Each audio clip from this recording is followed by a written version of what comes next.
പ്രിയങ്ക ഗാന്ധി വയനാട്ടിൽ സ്ഥാനാർത്ഥിയാകുമെന്ന പ്രഖ്യാപനം ഏറ്റവും ആശ്വാസം നൽകുന്നത് സംസ്ഥാനത്തെ UDF നേതൃത്വത്തിനാണ്.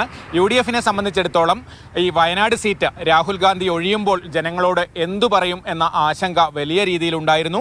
പ്രിയങ്ക ഗാന്ധി വരുന്നതോടെ അത് ഏറെക്കുറെ പ്രതിരോധിക്കാൻ ആകുമെന്ന വിശ്വാസത്തിലാണ് കോൺഗ്രസും അതുപോലെ UDF നേതൃത്വവും. LDFനെ സംബന്ധിച്ചിടത്തോളം LDFന് കഴിഞ്ഞ തെരഞ്ഞെടുപ്പിൽ വളരെ മികച്ച രീതിയിൽ തെരഞ്ഞെടുപ്പ് പ്രചാരണം നടത്തിയിട്ടും വോട്ട് കാര്യമായി വർദ്ധിപ്പിക്കാൻ കഴിഞ്ഞില്ല. 1% വോട്ട് മാത്രമാണ് മുൻപത്തെ ലോക്സഭാ തെരഞ്ഞെടുപ്പിനേക്കാളും LDFന് വർദ്ധിച്ചത്. മാത്രമല്ല അനിരാജ വീണ്ടും മത്സരിക്കുമോ എന്ന കാര്യത്തിൽ ഒന്നും വ്യക്തതയില്ല. സ്ഥാനാർത്ഥിയെ കണ്ടെത്തേണ്ടതുണ്ട്. എന്തായാലും ഇടത് കേന്ദ്രങ്ങളിൽ നിന്ന് അതിനനുസരിച്ചുള്ള പ്രതികരണമാണ് വന്നത്.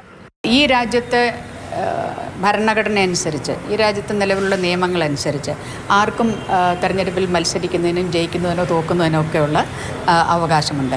വെറുതെ ഒരു ദിവസം രാവിലെ എണീറ്റ് ഞാനിത് ഇന്നയാളുടെ മകളാണ് എന്ന് പറഞ്ഞു വരികയല്ല. തുടർച്ചയായ രാഷ്ട്രീയ പ്രവർത്തനം നടത്തിക്കൊണ്ട് വരുന്നവരാണ് ഇങ്ങനെ വരുന്ന, അങ്ങനെ ഇടതുപക്ഷത്തിൽ നിന്ന് വരുന്നവരൊക്കെ അങ്ങനെ തന്നെയാണ്. ഈ പ്രിയങ്ക ഗാന്ധി സ്ഥാനാർത്ഥിയാകുന്നതുമായി ബന്ധപ്പെട്ട് ഏറ്റവും കടുത്ത വിമർശനം ഉയർത്തുന്നത് BJP കേന്ദ്രങ്ങളാണ്. രാഹുൽ ഗാന്ധി ആവർത്തിച്ച് പറഞ്ഞത് വയനാട് എൻ്റെ കുടുംബമാണെന്നാണ്. ഇത്രയും അദ്ദേഹം എന്തായിരുന്നു ഉദ്ദേശിച്ചതെന്നുള്ള കാര്യം ഇപ്പോഴാണ് ജനങ്ങൾക്ക് മനസ്സിലായത്. പ്രിയങ്ക ഗാന്ധി അവിടെ കൊണ്ടുവന്നു.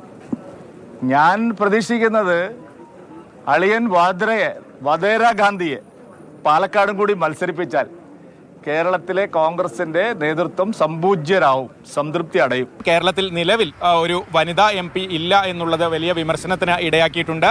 ആ ഒരു കാര്യവും ഈ പ്രിയങ്കയുടെ വരവോടുകൂടി അത്തരത്തിലുള്ള ഒരു പരാതിക്കും പരിഹാരമാകുമെന്ന പ്രതീക്ഷയാണ് UDFനുള്ളത്.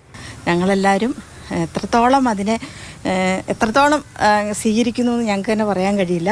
വളരെ വളരെ സന്തോഷമുണ്ട്. പ്രിയങ്ക ഗാന്ധി ഞങ്ങളുടെ വയനാട്ടിൽ ഞങ്ങൾക്ക് വേണ്ടി പ്രവർത്തിക്കാൻ, ശബ്ദം ഉയർത്താൻ വരുന്നതിൽ ഞങ്ങൾക്ക് വളരെ സന്തോഷം. എന്താണെങ്കിലും തെരഞ്ഞെടുപ്പ് തീയതി പ്രഖ്യാപിക്കുന്നതോടുകൂടി മാത്രമായിരിക്കും രാഷ്ട്രീയ രംഗം ചൂടുപിടിക്കുക. അതോടുകൂടി വയനാട് വീണ്ടും ദേശീയ രാഷ്ട്രീയത്തിൽ തന്നെ ശ്രദ്ധാകേന്ദ്രമായി മാറും.